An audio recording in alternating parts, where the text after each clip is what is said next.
Shalom. Pemuritan. Visi dan misi pemuritan. Visi 1. Matius 28 ayat 19-20. Karena itu pergilah, jadikanlah semua bangsa muridku, dan baptislah mereka dalam nama Bapa dan Anak dan Roh Kudus, dan ajalah mereka melakukan segala sesuatu yang telah kuperintahkan kepadamu, dan ketahuilah aku menyertai kamu senantiasa sampai kepada akhir zaman. Jadi visi misi dari pemuritan, visi yaitu amanat agung dari Tuhan Yesus di Matius 28 ayat 19-20. Pergilah, jadikanlah semua bangsa muridku, baptislah mereka dalam nama Bapa dan Anak dan Roh Kudus, dan ajalah mereka melakukan segala sesuatu yang telah kuperintahkan kepadamu, dan ketahuilah aku menyertai kamu senantiasa sampai kepada akhir zaman. Berikutnya, misi pemuritan. 1. Belajar dan mengajar firman Tuhan. Jadi, misi dari pemuritan yaitu belajar firman Tuhan seperti amanat agung di Matius 28 ayat 19-20. Belajar firman Tuhan, belajar artinya menjadi murid. Sesudah belajar dan mencapai pertumbuhan rohani, akhirnya mengajar firman Tuhan, bisa menjadi pengajar firman Tuhan. Yang kedua, dimuridkan dan memuridkan. Jadi belajar firman Tuhan, dimuridkan, dan sesudah itu memuridkan orang, mencari jiwa-jiwa untuk diajar firman Tuhan, untuk dimuridkan.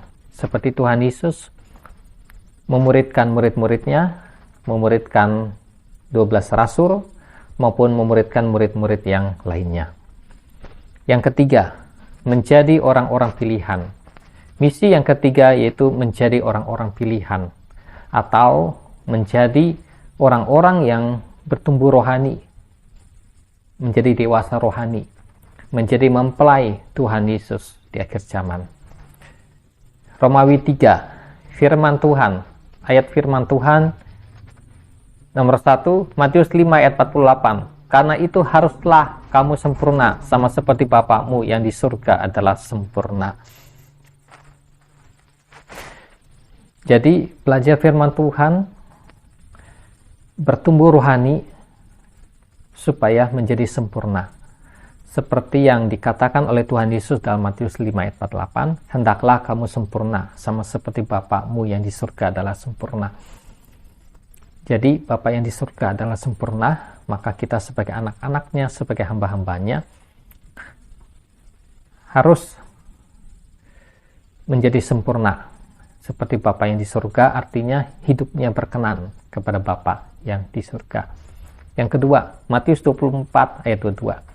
Dan sekiranya waktunya tidak dipersingkat, maka dari segala yang hidup tidak akan ada yang selamat. Akan tetapi oleh karena orang-orang pilihan, waktu itu akan dipersingkat. Jadi, yang kedua, tujuan dari pemuritan yaitu supaya menjadi orang-orang pilihan, orang-orang yang dipilih Tuhan, menjadi mempelai Tuhan Yesus di akhir zaman, menjadi orang-orang yang dewasa yang bertumbuh rohani, yaitu menjadi orang-orang pilihan, orang-orang yang dipilih Tuhan. Yang ketiga, Lukas 6 ayat 40. Seorang murid tidak lebih daripada gurunya, tetapi barang siapa yang telah tamat pelajarannya akan sama dengan gurunya. Jadi di pemuritan kita mengawalinya yaitu dengan belajar firman Tuhan, menjadi murid, ya. Yaitu menjadi murid artinya belajar firman Tuhan, ya. Kemudian menjadi seorang murid, ya, harus belajar dan terus belajar, ya, belajar firman Tuhan, belajar hal-hal kerajaan surga, ya, sampai pada suatu tingkat tertentu, yaitu sudah mencapai tingkat kesempurnaan, ya, atau disebutnya sudah tamat pelajarannya, yaitu Matius 5 ayat 48, hendaklah kamu sempurna, sama seperti Bapakmu yang di surga adalah sempurna. Jadi sudah tamat pelajaran atau sudah sempurna, ya. Nah, jadi kita belajar firman Tuhan atau dimuridkan juga mempunyai tujuan supaya kita bisa mencapai kesempurnaan dan bisa menyelesaikan pelajaran atau tamat pelajaran, ya. Jadi kita hidup di dunia ini seperti sekolah, ya, sekolah yang Tuhan Yesus berikan, yang Roh Kudus berikan untuk kita belajar sampai kita bisa sempurna, sampai kita bisa tamat pelajaran kita. Yang keempat, Ibrani 6 ayat 1. Sebab itu marilah kita tinggalkan asas-asas pertama dari ajaran tentang Kristus dan beralih kepada perkembangannya yang penuh. Janganlah kita meletakkan lagi dasar pertobatan dari perbuatan-perbuatan yang sia-sia dan dasar kepercayaan kepada Allah. Nah, jadi belajar firman Tuhan atau dimuridkan bertumbuh dari pelajaran yang dasar, dari pelajaran yang awal, tetap kepada pelajaran yang semakin meningkat, yang semakin bertumbuh, ya, sampai menjadi dewasa rohani, sampai tamat pelajarannya dan menjadi sempurna. Nah, jadi meninggalkan asas-asas pertama, ya, beralih kepada perkembangannya. Dalam Alkitab terjemahan lama ditulis, ya, yaitu ditulis sempurna, ya, ada kata sempurna. Nah, jadi orang yang percaya Tuhan Yesus mempunyai tujuan, yaitu dia harus sampai kepada kesempurnaan. Seperti juga yang sudah dikatakan dalam Matius 5 ayat 48. Nah, jadi jangan lagi kita belajar atau hanya sampai kepada hal tentang pertobatan saja, tetapi beralih kepada perkembangannya.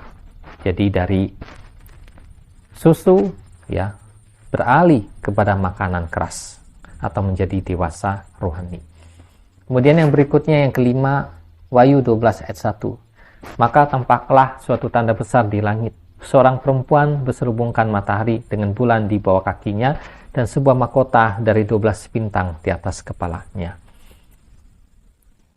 Jadi Wahyu 12 ayat 1 yang dilihat oleh Rasul Yohanes tentang perempuan yang berselubungkan matahari, bulan, dan bintang di atas kepalanya berbicara gereja Tuhan yang sudah disempurnakan, gereja Tuhan yang menjadi mempelai Tuhan Yesus, ya, terutama menjadi mempelai Tuhan Yesus di akhir zaman.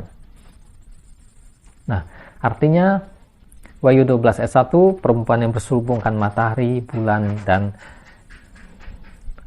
mahkota dari 12 bintang berbicara gereja yang sudah disempurnakan, orang-orang pilihan, ya, orang-orang yang berkenan kepada Tuhan, mempelai Tuhan Yesus. Jadi itulah visi misi dari pemuritan, yaitu kita harus belajar firman Tuhan dan mau belajar firman Tuhan, karena itu adalah perintah Tuhan di dalam Matius 28 ayat 19 sampai 20 yang disebut amanat agung, yaitu ajarlah mereka, kemudian supaya mereka melakukan perintahku. Nah, jadi harus belajar menjadi murid, dan sesudah kita belajar menjadi murid dan sampai kepada suatu pertumbuhan, maka kita perlu untuk mengajarkan firman Tuhan kepada orang lain, atau kita memuridkan orang-orang, ya, seperti Tuhan Yesus memuridkan murid-muridnya. Demikian juga para rasul memuridkan lagi, dan seterusnya. Jadi itulah visi misi dari program pemuritan. Kita akan masuk ke materi pertama dari buku pemuritan, yaitu buku yang pertama, materi pertama, yaitu tentang dosa. Materi pertama yaitu dosa. Apakah dosa? Roma 14 ayat 23. Tetapi barang siapa yang bimbang kalau ia makan, ia telah dihukum, karena ia tidak melakukannya berdasarkan iman. Dan segala sesuatu yang tidak berdasarkan iman adalah dosa. Jadi ada 3 definisi dari dosa. Apakah dosa itu? Dalam Roma 14 ayat 23 dikatakan bahwa dosa ialah segala sesuatu yang tidak berdasarkan iman adalah dosa. Jadi segala sesuatu yang kita lakukan yang tidak berdasarkan iman, tidak dengan iman adalah dosa. Rasul Paulus menjelaskan tentang orang yang makan, ya. Ketika ia makan, tetapi dia bimbang akan makanan tersebut. Apakah makanan itu boleh dimakan atau tidak, atau halal atau haram. Jadi dia bimbang makan makanan itu. Kemudian dia makan makanan itu, tapi dia bimbang apakah itu boleh atau tidak, halal atau tidak halal. Nah, jadi dia tidak melakukannya berdasarkan iman dan dikatakan dia bersalah, dihukum. Nah, jadi segala sesuatu yang tidak berdasarkan iman adalah dosa. Jadi definisi dosa yang pertama adalah segala sesuatu yang dilakukan tidak berdasarkan iman adalah dosa. Ya. Bahkan dalam hal yang kecil pun sudah dicontohkan tadi, yaitu dalam hal makan saja, ketika dia bimbang, ragu-ragu, tidak percaya, maka dia bersalah, dia dihukum. Jadi segala sesuatu yang tidak berdasarkan iman adalah dosa. Artinya segala sesuatu yang kita lakukan harus berdasarkan dengan iman, yaitu berdasarkan firman Tuhan. Harus percaya kepada firman Tuhan, harus punya iman kepada Tuhan, kepada firman Tuhan, tidak boleh ragu-ragu. Karena itu kita perlu membaca firman Tuhan dari Kejadian sampai Wahyu supaya kita tahu perintah Tuhan, tahu kehendak Tuhan. Definisi dosa yang kedua adalah Yakobus 4 ayat 17. Jadi jika seorang tahu bagaimana ia harus berbuat baik, tetapi ia tidak melakukannya, ia berdosa. Definisi dosa yang kedua adalah dosa ialah tahu harus berbuat baik tetapi tidak melakukannya. Itulah dosa. Jadi seseorang tahu dia harus berbuat baik kepada seseorang tapi dia tidak mau melakukannya, itu disebut dosa. Contoh, ada seseorang yang kelaparan dan dia perlu makan. Dan orang ini tahu orang ini lapar dan orang ini perlu dikasih makan dan dia punya makanan, tetapi dia tidak mau melakukannya. Itu yang disebut dosa, ya. Seperti yang dikatakan dalam Yakobus 4 ayat 17, tahu harus berbuat baik tetapi tidak mau melakukannya. Itu dosa. Definisi dosa yang ketiga adalah 1 Yohanes 3 ayat 4. Setiap orang yang berbuat dosa melanggar juga hukum Allah. Sebab dosa ialah pelanggaran hukum Allah. Jadi definisi dosa yang berikutnya adalah dosa ialah melanggar hukum Allah atau melanggar perintah Allah. Apakah perintah Allah? Apakah hukum Allah? Perintah Allah yaitu ada di Alkitab, yaitu dari Kejadian sampai Wahyu. Ada ditulis perintah Allah, ada ditulis hukum Allah, ya. Nah, jadi dosa ialah melanggar perintah Allah. Jadi apa yang ditulis di Alkitab dilanggar, maka itulah dosa. Nah, jadi untuk ketentuan perintah Allah semuanya sudah ada di Alkitab dari Kejadian sampai Wahyu.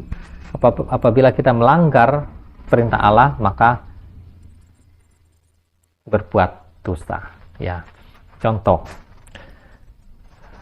Adam sudah dipesan oleh Tuhan tidak boleh memakan buah pengetahuan baik dan jahat. Kalau dia memakannya, maka dia akan mati. Tetapi Adam melanggar perintah Allah, yaitu dengan memakan buah pengetahuan baik dan jahat. Akibatnya dia berbuat dosa, dan akibat dari dosa ialah dia mengalami maut, mengalami kematian. Yang berikutnya, asal mula dosa. dari mana dosa berawal? Apakah dosa pertama kali terjadi di bumi ataukah di tempat lain? Nomor 1, dosa pertama kali di surga. Jadi dosa pertama kali terjadi yaitu di surga. Kita akan membaca dalam Yesaya 14 ayat 12. Wah, engkau sudah jatuh dari langit, hai bintang timur, putra fajar. Engkau sudah dipecahkan dan jatuh ke bumi, hai yang mengalahkan bangsa-bangsa. Jadi, dalam kitab Yesaya pasal 14 ayat 12 dikatakan bahwa yang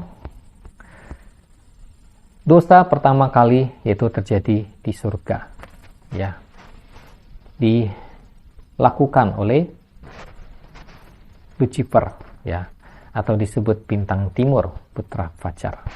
Jadi dosa pertama kali terjadi di surga. Kemudian Yeskiel 28 ayat 13. Engkau di Taman Eden, yaitu Taman Allah, penuh segala batu permata yang berharga, yaspis merah, krisolit, dan yaspis hijau, permata pirus, krisopras, dan nefrit, rajurit, batu darah, dan malakit. Tempat tatahannya diperbuat dari emas, dan disediakan pada hari penciptaanmu.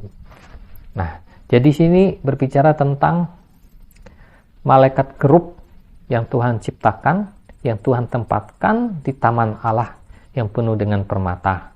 Artinya ini berada di surga, ya, bukan berada di bumi, tetapi di surga. Nah, jadi dosa pertama kali terjadi di surga.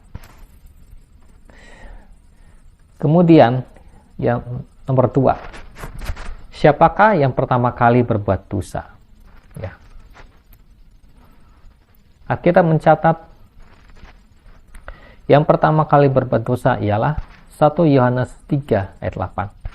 Barang siapa yang tetap berbuat dosa berasal dari iblis, sebab iblis berbuat dosa dari mulanya.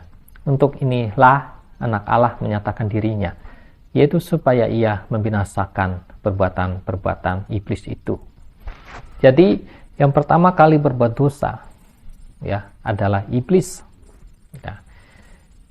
Jadi iblis yang berbuat dosa pertama kali, ya, bukan manusia, tetapi iblis. Nah, jadi iblis di sini adalah malaikat, ya, yaitu malaikat kerub yang ada di nomor 1 tadi, yaitu di Yesaya 14 ayat 12 dan Yeskiel 28 ayat 38. Yeskiel 28 ayat 13. Nah, kemudian iblis, ya. Iblis adalah suatu makhluk atau suatu bentuk, suatu wujud atau suatu makhluk. Nah, nomor 3, jadi iblis memiliki nama, ya. Siapakah nama dari iblis? Alkitab ada menulisnya. Dalam Yesaya 14 ayat 12, IMB Indonesia Modern Bible menulis, betapa engkau telah jatuh dari langit, hai Lucifer, putra fajar. Engkau telah dihempaskan ke bumi, hai yang melemahkan bangsa-bangsa. Jadi di sini dalam Alkitab terjemahan IMB disebut Lucifer, putra fajar. Tetapi dalam Alkitab terjemahan baru yang ada di atas yang sudah kita baca tadi hanya disebut bintang timur, putra fajar. Tetapi Alkitab terjemahan Indonesia Modern Bible menulis namanya yaitu Lucifer. Nah, jadi nama iblis di sini adalah Lucifer, ya. Kemudian Alkitab Indonesia terjemahan FAYH yaitu Alkitab Firman Allah yang hidup menulis Yesaya 14 ayat 12. Sekarang engkau telah jatuh dari langit, hai bintang timur, Lucifer, putra fajar. Engkau telah ditebang dan rebah di tanah, sekalipun engkau dulu gagah perkasa ketika melawan bangsa-bangsa di dunia. Nah, jadi di sini Alkitab FAYH menulis yaitu bintang timur dikasih kurung yaitu Lucifer. Nah, jadi nama malaikat kerub atau malaikat yang jatuh atau iblis namanya adalah Lucifer. Kemudian dalam Alkitab King James Version, ya, Yesaya 14 ayat 12 itu ditulis, "Oh Lucifer, son of the morning." Nah, Jadi di sini nama iblis adalah Lucifer, ya. Kemudian dosa yang diperbuat iblis. Nomor 4. Dosa apa yang diperbuat oleh iblis, ya, sehingga membuat dia berbuat dosa atau jatuh ke dalam dosa. Yesaya 14 ayat 13 sampai 14. Engkau yang tadinya berkata dalam hatimu, aku hendak naik ke langit. Aku hendak mendirikan takhtaku mengatasi bintang-bintang Allah. Dan aku hendak duduk di atas bukit pertemuan jauh di sebelah utara. Aku hendak naik mengatasi ketinggian awan-awan, hendak menyamai yang maha tinggi. Nah, jadi di sini ada 5 dosa atau kesalahan yang dilakukan oleh iblis, di mana itu berawal di dalam hatinya, di mana dia berkata dalam hatinya, yang pertama, aku hendak naik ke langit, ya. Aku hendak naik ke langit, artinya dia ingin menuju ke tempat yang tinggi, karena langit berbicara tempat yang tinggi. Aku hendak naik ke langit. Kemudian aku hendak mendirikan takhtaku mengatasi bintang-bintang Allah. Nah, jadi bintang-bintang Allah ini berbicara malaikat-malaikat, ya, yang Tuhan ciptakan, ya. Dia ingin lebih tinggi dari malaikat-malaikat, ya. Dan yang ketiga, dan aku hendak duduk di atas bukit pertemuan jauh di sebelah utara. Jadi yang ketiga, Lucifer ingin duduk di tempat yang tinggi atau tempat yang terhormat, ya. Itu yang ada di langit yang tertinggi atau di surga, ya, jauh di sebelah utara, ya. Kemudian keempat, aku hendak naik mengatasi ketinggian awan-awan, ya. Dia ingin naik tinggi. Yang terakhir, nah ini yang sangat penting, poin yang penting, yaitu hendak menyamai yang maha tinggi. Nah, ya, dia ingin menyamai Allah, ingin menyamai Tuhan, atau ingin seperti Tuhan, atau ingin disembah seperti Tuhan. Nah, ini dosa yang diperbuat oleh iblis yang muncul di dalam hatinya. Nah, jadi dosa yang diperbuat oleh iblis yang muncul di dalam hatinya, ya, itu juga menjadi suatu tindakan atau suatu perbuatan dia, ya. Nah, jadi Tuhan Allah tahu, ya, bahwa Lucifer di sini memberontak terhadap Allah, ya. Karena firman Tuhan katakan bahwa di hadapan Allah dalam kitab Ibrani segala sesuatu terbuka, tidak ada yang tertutup. Jadi Tuhan tahu, ya, walaupun Lucifer itu di dalam hatinya atau menyembunyikan di dalam hatinya, tapi Allah tahu bahwa Lucifer ingin memberontak, ya, ingin menyamai yang maha tinggi. Akhirnya Lucifer dibuang dari surga, ya. Nah, ini 5 dosa yang diperbuat oleh Lucifer. Kalau kita hubungkan dengan Filipi pasal 2 ayat 9 sampai 11, ada 5 hal yang dilakukan oleh Tuhan Yesus yang berbeda dengan Lucifer. Jadi Lucifer di sini kesimpulannya adalah sombong, tinggi hati, dan Filipi 2 ayat 9 sampai 11 kita simpulkan dari apa yang Tuhan Yesus lakukan adalah Tuhan Yesus merendahkan hati atau merendahkan dirinya.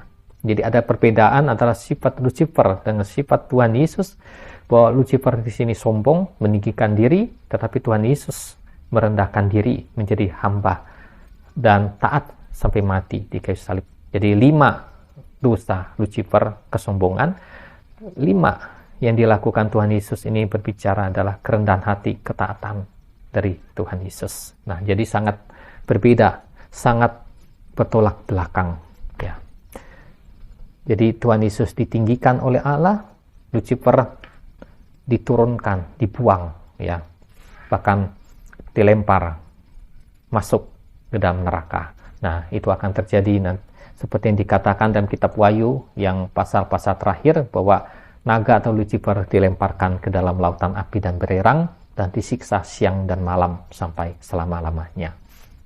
Kemudian berikutnya di Yeskiel 28 ayat 15 sampai 18. Engkau tak bercelah di dalam tingkah lakumu sejak hari penciptaanmu sampai terdapat kecurangan padamu. Dengan dagangmu yang besar engkau penuh dengan kekerasan dan engkau berbuat dosa. maka kubuangkan engkau dari gunung Allah, dan kerub yang berjaga membinasakan engkau dari tengah batu-batu yang bercahaya. Engkau sombong karena kecantikanmu, hikmatmu kau musnahkan demi semarakmu. Ke bumi kau kulempar, kepada raja-raja engkau kuserahkan menjadi tontonan bagi matanya.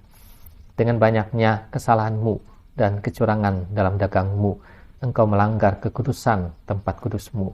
Maka aku menyalakan api dari tengahmu yang akan memakan habis engkau, dan kubiarkan engkau menjadi abu di atas bumi di hadapan semua yang melihatmu. Dalam kitab Yeskiel dikatakan bahwa Lucifer atau malaikat kerub ya yang Tuhan ciptakan pada hari penciptaannya, di mana dia tidak bercelah ya. Dia melakukan setiap kehidupannya atau tugas pekerjaannya dengan baik ya, sampai suatu hari ya muncul dosa di dalam hatinya ya. Nah, ada kecurangan di dalam dirinya. Nah, di sini dikatakan engkau sombong karena kecantikanmu. Jadi Lucifer, malaikat kerub Lucifer yang Tuhan ciptakan sangat cantik, sangat indah ya. Nah, itu yang membuat dia sombong ya, untuk meninggikan dirinya untuk melebihi daripada malaikat-malaikat yang lain, bahkan ingin menyaingi Tuhan Allah. Nah, kemudian hikmatmu kau musnahkan demi semarakmu. Jadi Lucifer di sini juga Tuhan ciptakan, Tuhan kasih hikmat atau kepandaian yang luar biasa ya. Nah, di sini. Tetapi hikmatnya ini digunakan untuk hal yang jahat, untuk hal yang tidak baik. Nah, jadi di sini dikatakan dibuang ya oleh Tuhan, dibuang dari tempat di mana dia biasa melayani Tuhan di surga, dan dibuang dari surga ya, dilempar ke bawah ya, dan jatuh ke bumi ya, dibuang dari surga dan jatuh ke bumi atau jatuh ke tempat yang bawah, bahkan dikatakan ke alam kubur, yaitu tempat yang paling bawah, yaitu dunia orang mati, alam kubur. Oke, berikutnya Romawi 3, dosa di bumi. Jadi dosa pertama kali terjadi di surga, dilakukan oleh Lucifer. Jadi pada waktu Lucifer berbuat dosa, bukan hanya dia sendiri yang berbuat dosa, tapi dia juga membawa malaikat-malaikat lain yang ada di surga, terpengaruh oleh Lucifer dan mengikuti dia, sehingga memberontak terhadap Allah dan dibuang ya dari surga. Nah, jadi Lucifer dia dibuang dari surga, bukan hanya dia sendiri saja, tetapi dia membawa malaikat-malaikat lain yang terpengaruh oleh dia ya, yang mengikuti dia. Nah, jadi malaikat-malaikat lain inilah yang menjadi setan, roh-roh jahat, penguasa-penguasa, penghulu-penghulu dunia. Romawi 3, dosa di bumi. Dosa pertama kali di bumi. Nah, jadi dosa pertama kali terjadi di surga, kemudian dosa yang terjadi di bumi. Nah, jadi pada waktu Tuhan menciptakan langit dan bumi, di dalam kitab Kejadian pasal 1 dikatakan Tuhan melihat bahwa semuanya baik ya. Jadi Tuhan menciptakan langit dan bumi selama 7 hari, dan dikatakan bahwa Tuhan melihat bahwa segala ciptaannya itu baik ya, termasuk manusia yang diciptakannya semuanya baik. Nah, tetapi iblis di sini merusak ciptaan Allah ya. Dia merusak ciptaan Allah karena iblis menjadi musuh Allah, menjadi seteru Allah ya, menjadi lawan Allah, menjadi musuh Allah. Dosa pertama kali di bumi, nomor 1, Kejadian 3 ayat 1 sampai 6. Adapun ular ialah yang paling cerdik dari segala binatang di darat yang dijadikan oleh Tuhan Allah. Ular itu berkata kepada perempuan itu, tentulah Allah berfirman, semua pohon dalam taman ini jangan kamu makan buahnya, bukan? Lalu sahut perempuan itu kepada ular itu, buah pohon-pohonan dalam taman ini boleh kami makan. Tetapi tentang buah pohon yang ada di tengah-tengah taman, Allah berfirman, jangan kamu makan ataupun rabah buah itu, nanti kamu mati. Tetapi ular itu berkata kepada perempuan itu, sekali-kali kamu tidak akan mati. Tetapi Allah mengetahui bahwa pada waktu kamu memakannya, matamu akan terbuka, dan kamu akan menjadi seperti Allah, tahu tentang yang baik dan yang jahat. Perempuan itu melihat bahwa buah pohon itu baik untuk dimakan dan sedap kelihatannya. Lagi pula pohon itu menarik hati karena memberi pengertian. Lalu ia mengambil dari buahnya dan dimakannya dan diberikannya juga kepada suaminya yang bersama-sama dengan dia, dan suaminya pun memakannya. Nah, jadi di sini kita lihat bahwa iblis memangkai ular, ya. Jadi di Kejadian pasal 3 ayat 1 sampai 6 ini tidak ditulis iblis menghasut ular, ya, hanya ditulis tentang ular saja. Nah, tapi kalau kita melihat Alkitab ini, mempelajarinya, maka kita bisa menyimpulkan bahwa ular ini dipengaruhi oleh Lucifer, oleh iblis, ya, untuk menggoda manusia, untuk menjatuhkan manusia ke dalam dosa. Nah, jadi ular yang diciptakan oleh Tuhan, binatang darat ini, Tuhan ciptakan, Tuhan lebih cerdik dari segala binatang di darat. Artinya cerdik itu berbicara banyak akal atau juga pintar. Nah, jadi ular di sini dikatakan berkata sama perempuan. Nah, jadi ular ini tidak berkata sama Adam, tapi dia berkata sama perempuan. Ya, dia mencari yang lemah dulu, ya, untuk menjatuhkan yang kuat. Nah, jadi dia mencari perempuan dulu karena perempuan ini lebih lemah, ya, daripada laki-laki. Nah, di sini dikatakan bahwa ular ini berkata, ya. Jadi ular di sini bukanlah Lucifer atau iblis atau setan yang berubah wujudnya menjadi ular, kemudian mempengaruhi atau menggoda Hawa. Tetapi ular di sini adalah binatang darat yang Tuhan ciptakan, ya. Tapi ular ini dipengaruhi oleh si iblis, oleh Lucifer, ya, untuk menggoda Adam dan Hawa. Nah, jadi di sini ular ini bisa berbicara, ya. Nah, atau binatang ini bisa berbicara. Nah, ini terjadi pada waktu manusia belum jatuh ke dalam dosa, ya. Pada waktu manusia masih di Taman Eden, ya. Jadi sesudah manusia jatuh ke dalam dosa, maka ular atau binatang sudah tidak bisa komunikasi lagi dengan manusia, ya.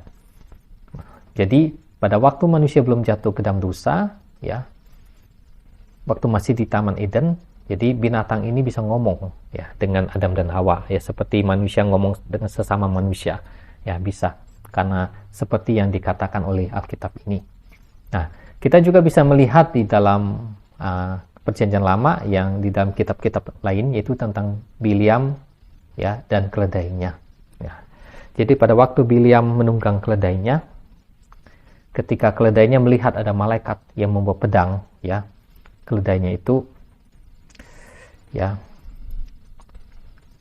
tidak mau jalan, ya, bahkan dia belok ke tempat lain, sehingga Bileam marah, ya, sampai berapa kali keledainya seperti itu, sehingga Bileam marah, dan Bileam memukul keledai itu, dan dikatakan bahwa Tuhan membuka mulut keledai itu sehingga dia bisa ngomong, dan keledai itu ngomong sama Bileam bahwa saya sudah menjadi binatang peliharaanmu sejak kecil, ya. Nah, jadi ada komunikasi antara Bileam dan keledai tersebut, sampai akhirnya Tuhan membuka mata Bileam sehingga Bileam bisa melihat bahwa memang benar ada malaikat, ya, di depan yang memegang pedang terhunus, sehingga Bileam bersujud, ya, dia takut, dia gentar, dan dia bersujud. Nah, jadi dari kedua hal ini, yaitu kisah ular dan Hawa, dan juga Bileam dan keledainya, maka binatang di sini bisa berbicara. Nah, tetapi sejak manusia jatuh ke dalam dosa, binatang ini sudah tidak bisa berbicara lagi dengan manusia.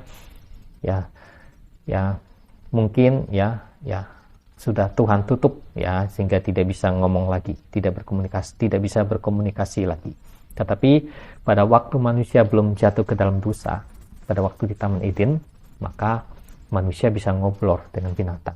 Jadi ketika ular ini ngomong sama Hawa, Hawa tidak terkejut, ya, tidak heran, tidak kaget, tidak takut, kok binatang ini bisa ngomong sama dia, ya. Tetapi dia tidak terkejut, tidak kaget, karena itu ya sudah biasa gitu, sudah biasa seperti itu.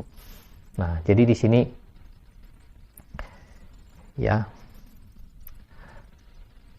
ular ya memutarbalikan perkataan dari Tuhan, ya.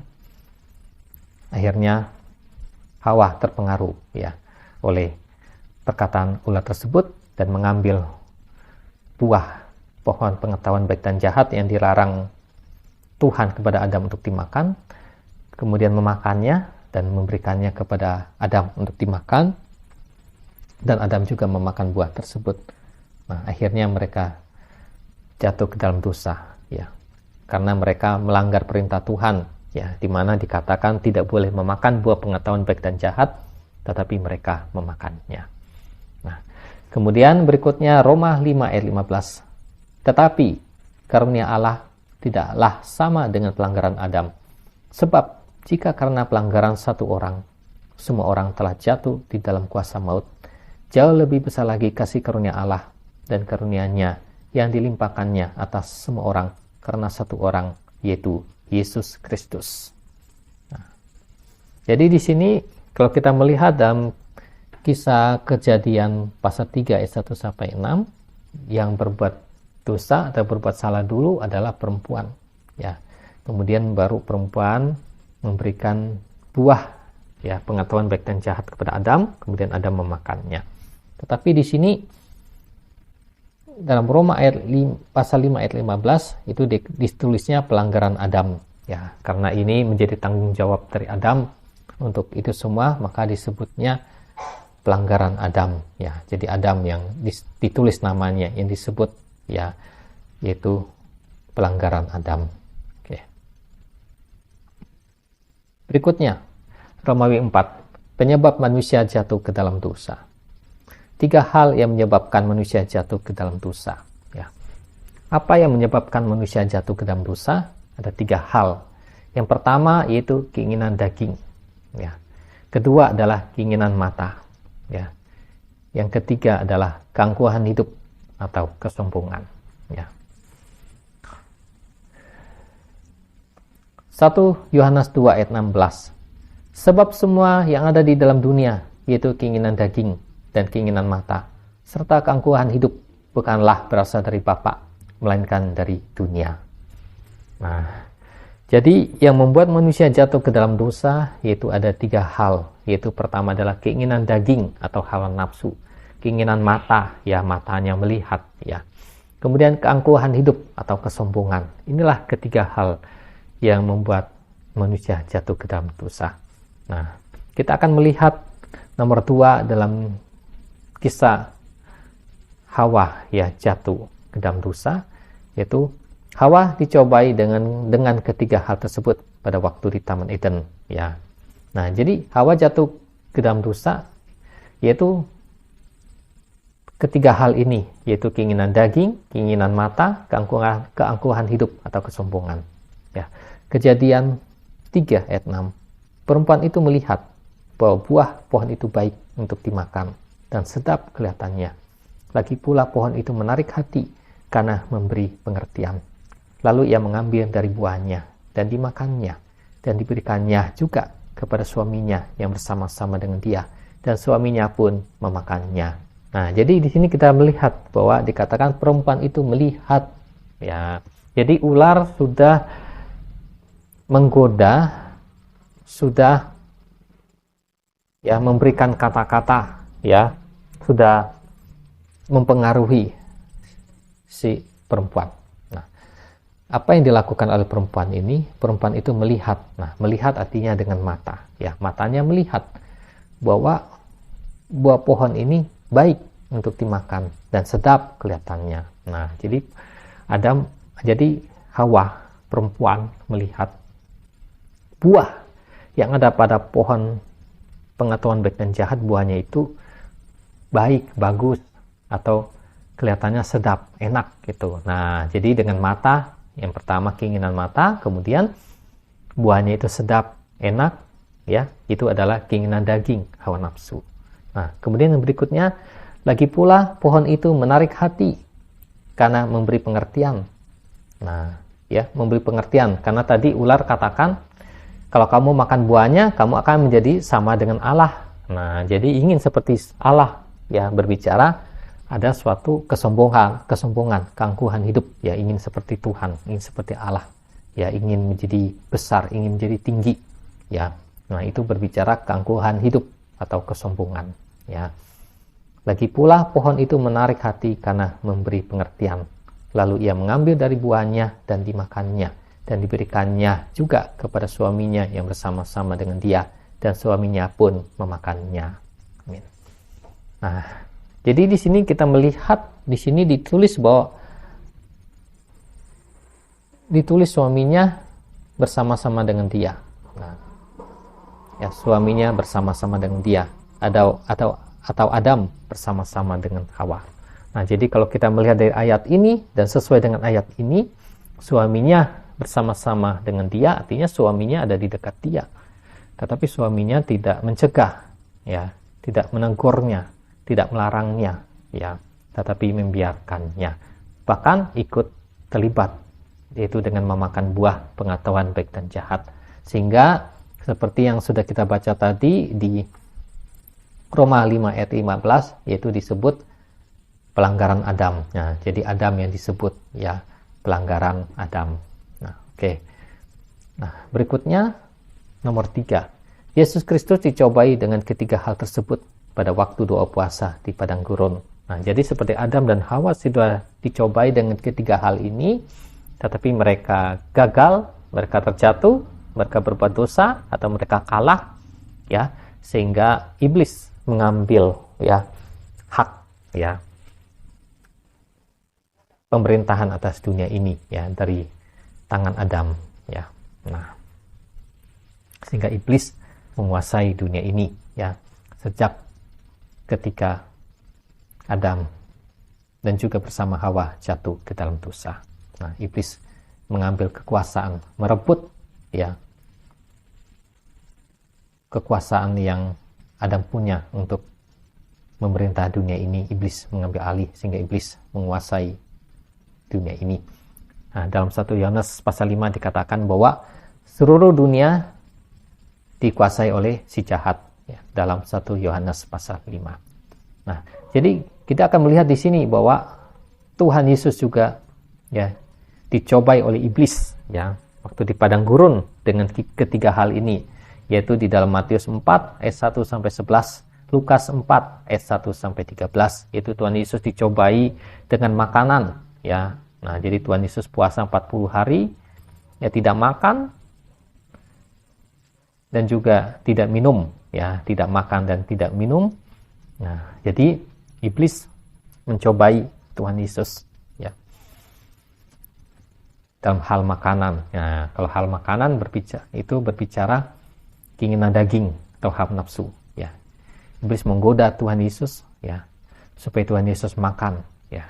Menggoda Tuhan Yesus supaya mengubah batu menjadi roti supaya dia bisa makan. Ya, karena pada waktu itu tidak ada makanan, ya.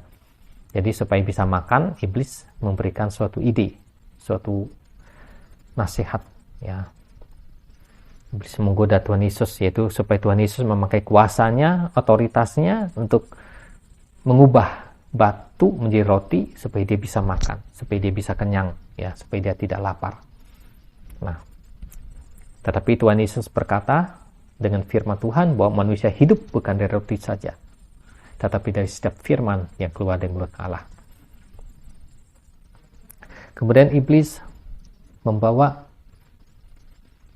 ya, Tuhan Yesus ke bumbungan peta.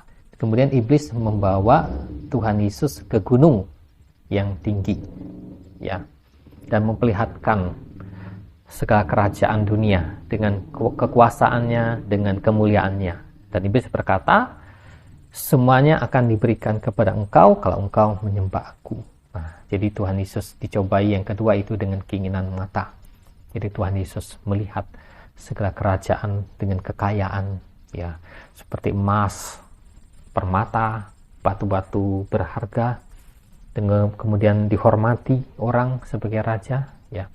dan dengan kemuliaannya. Nah, tetapi Tuhan Yesus tidak terpengaruh ya dengan matanya. Tuhan Yesus berkata, ada tertulis, kamu harus menyembah Tuhan Allahmu. Nah, jadi di sini Tuhan Yesus berpegang pada firman Allah, berpegang pada perintah Allah.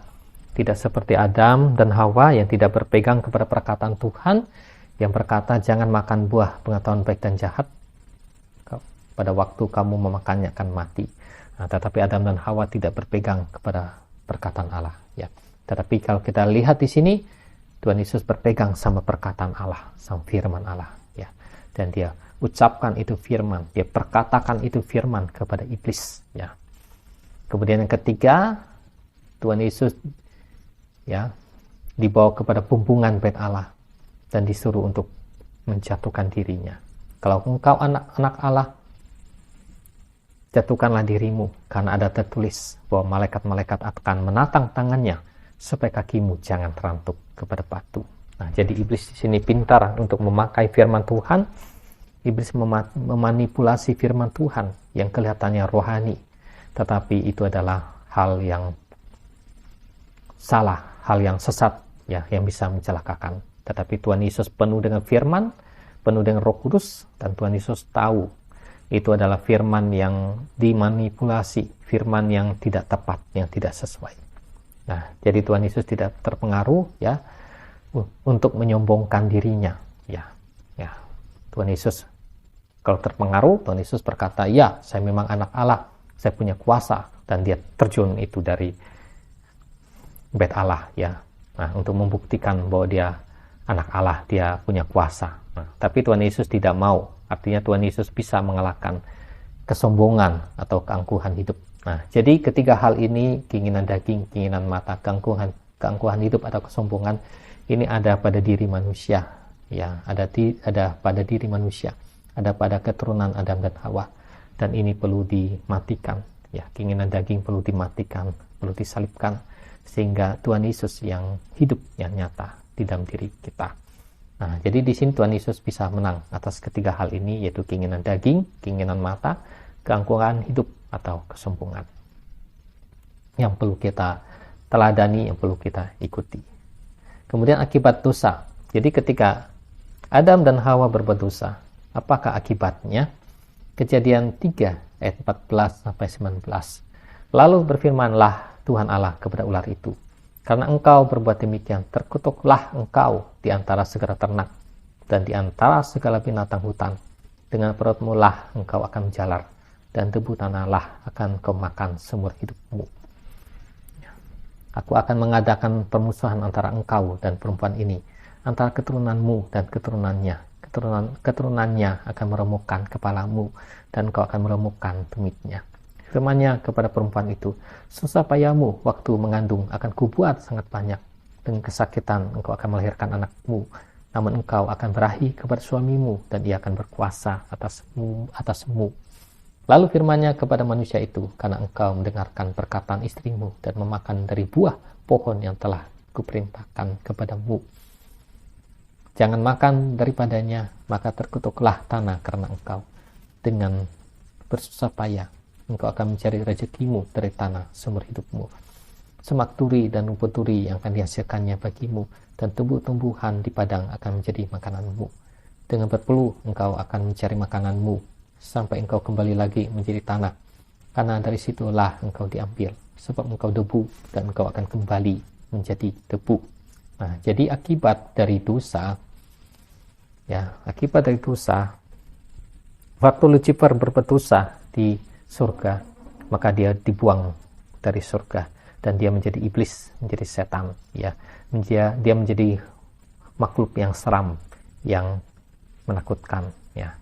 Dan kemudian akan dihukum masuk ke neraka, disiksa siang dan malam sampai selama-lamanya.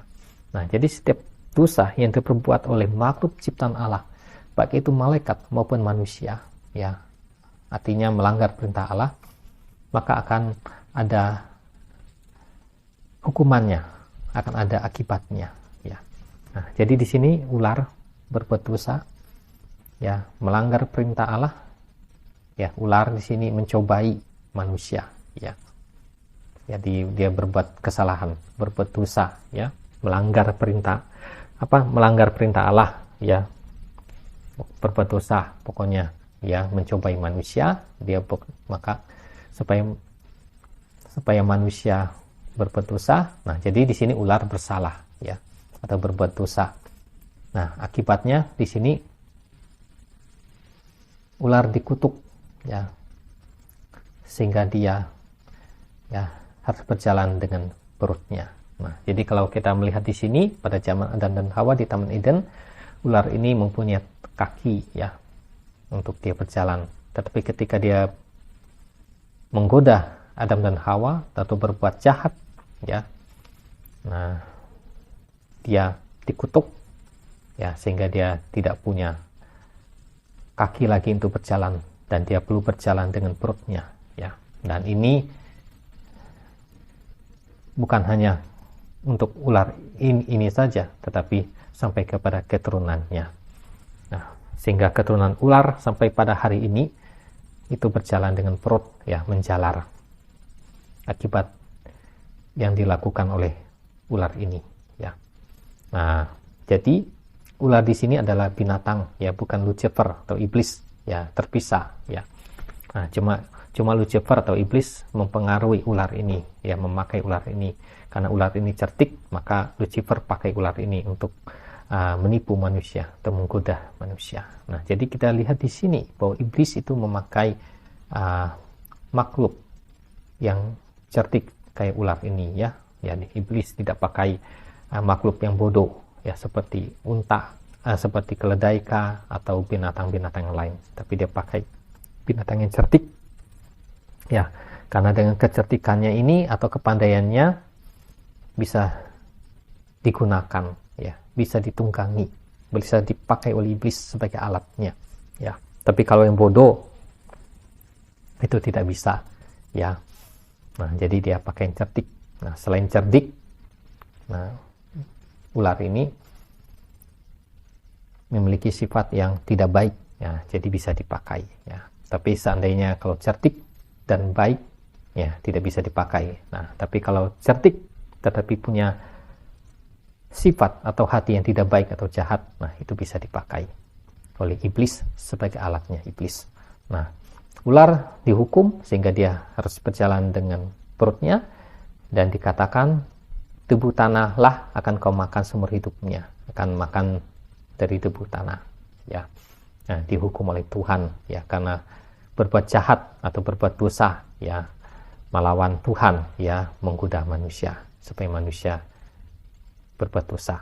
Nah, kemudian yang berikutnya perempuan, ya, ketika perempuan berbuat dosa maka dikatakan Tuhan menghukum perempuan sehingga dia, ya, pada waktu akan melahirkan dia akan kesakitan, ya, dan dia akan mengandung, ya, dengan susah payah, ya, banyak penderitaan, banyak kesusahan pada waktu mengandung, dan pada waktu melahirkan dia akan melahirkan dengan kesakitan, dengan susah, ya.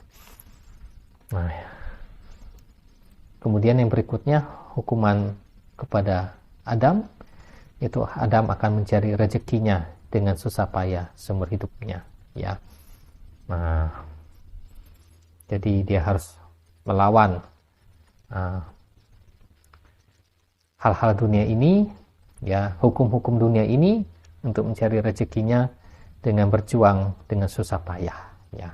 Nah, kalau pada waktu di Taman Eden, Adam dan Hawa, Adam tidak usah susah payah untuk bekerja, ya, semuanya sudah tersedia dengan baik. Tetapi ketika mereka berbuat dosa, dikatakan bahwa tanah dikutuk oleh Tuhan.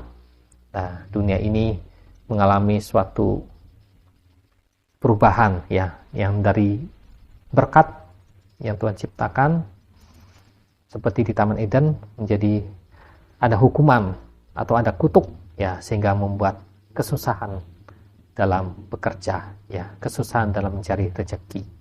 Nah, kemudian di sini tanah menumbuhkan semak turi atau rumput-rumput turi. Nah, jadi sebelum jatuh ke dalam dosa, tanah ini adalah tanah yang menghasilkan tanaman yang bagus, rumput-rumput yang bagus. Nah, tapi ketika tanah dikutuk, maka tanah ini menumbuhkan semak duri, rumput-rumput duri, ya, sehingga ketika manusia menginjakkan kakinya atau memegang, dia bisa terkena duri, bisa luka, bisa tertusuk.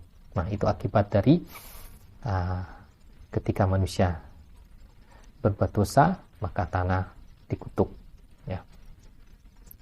Kemudian ketika manusia berbuat dosa, akibatnya apa? Kejadian 3 ayat 23, lalu Tuhan Allah mengusir dia dari Taman Eden supaya ia mengusahakan tanah dari mana ia diambil. Nah, jadi manusia diusir dari Taman Eden, dari tempat yang indah, tempat yang enak, ya, diusir. Dia harus mengusahakan tanah, ya, yang ada di bumi ini, ya. Dia harus berjuang, ya, melawan tanah yang sudah dikutuk oleh Tuhan. Dia harus melawan, ya, dengan susah payah, ya, untuk mendapatkan rezekinya, karena tanah sudah dikutuk sehingga menumbuhkan duri dan semak duri, ya. Nah, kemudian Roma 3 ayat 23, karena semua orang telah berbuat dosa dan telah kehilangan kemuliaan Allah.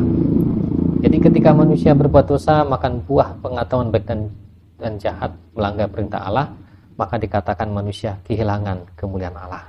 Nah, jadi Adam dan Hawa sebelum berbuat dosa itu memiliki kemuliaan Allah, ya. Dikatakan bahwa dalam Kejadian pasal 1 bahwa manusia diciptakan segambar dan serupa dengan Allah. Nah, jadi ketika berbuat dosa, manusia kehilangan kemuliaan Allah, ya, dan manusia menyadari bahwa tubuhnya telanjang sehingga mereka malu, ya. Sebelum mereka jatuh ke dalam dosa, mereka tidak berpakaian, tetapi mereka tidak malu karena ada kemuliaan Allah di dalam diri manusia, ya, ada kemuliaan Allah. Tetapi ketika manusia berbuat dosa, manusia kehilangan kemuliaan Allah, kemudian manusia tahu baik dan jahat, dan mereka sadar mereka telanjang dan mereka malu. Akhirnya dikatakan dalam kitab Kejadian bahwa mereka membuat pakaian, ya, dari daun arah, sampai akhirnya Tuhan membuat pakaian dari kulit binatang untuk Adam dan Hawa. Kemudian Roma 6 ayat 23, sebab upah dosa ialah maut, tetapi karunia Allah ialah hidup yang kekal dalam Kristus Yesus Tuhan kita. Nah, jadi yang paling penting, yang paling dahsyat akibat dari dosa itu ialah maut atau kematian, sehingga manusia bisa mati, ya. Nah, jadi pada waktu Adam dan Hawa diciptakan oleh Tuhan, mereka adalah makhluk yang kekal, yang tidak bisa mati, seperti Allah kekal.